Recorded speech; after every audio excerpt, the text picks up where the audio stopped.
sheets. They got police getting busier, cleaning up the streets, 'cause that's what we need now to make the place neat. Take the homeless man's rags, no sleeping bags, no place to sleep, because we're far too simple. He is against discrimination. He's defended us as lesbian and gay, trans, queer people.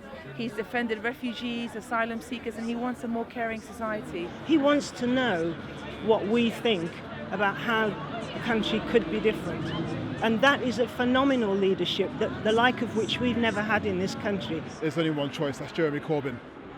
If you're looking at any others, be it, and not just with, say, the Tories and Liberal Democrats, if you're looking at anyone else within the Labour Party, like his blue-white rivals, they're offering the same neoliberal, watered-down politics that we've seen since 1979. I actually, in my heart of hearts, don't give a shit about Jeremy Corbyn. Jeremy Corbyn is a placeholder for a kind of politics that we can fill, that we can turn the Labour Party back into an expression of our resistance to this system. We can turn the Labour Party into not what it was, but what it should be. We need a Labour Prime Minister who can enable us to harness our power as ordinary people and project it where it needs to be, into Parliament, into local councils, into businesses, and change things. And here they come, running and skipping up to the TV studios, delighted to talk about the disaster and catastrophe that is Jeremy Corbyn, delighted to not talk about the disaster and catastrophe that was the war. And we at home watch TV, delighted to hear them, delighted. But bless Jeremy, every day he comes out of the house and there's Laura Koonsberg and Sky News just shouting at him.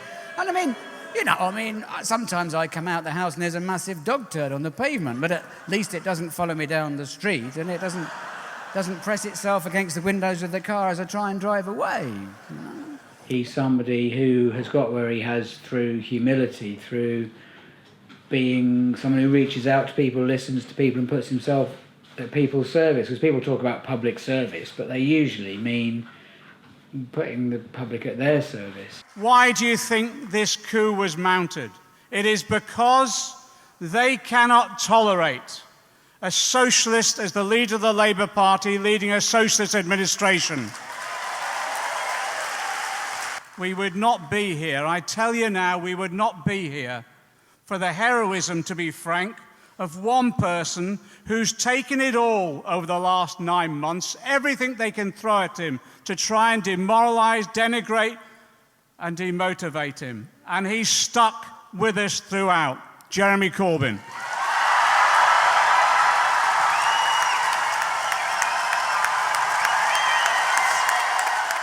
There is a creativity and an imagination in all of us.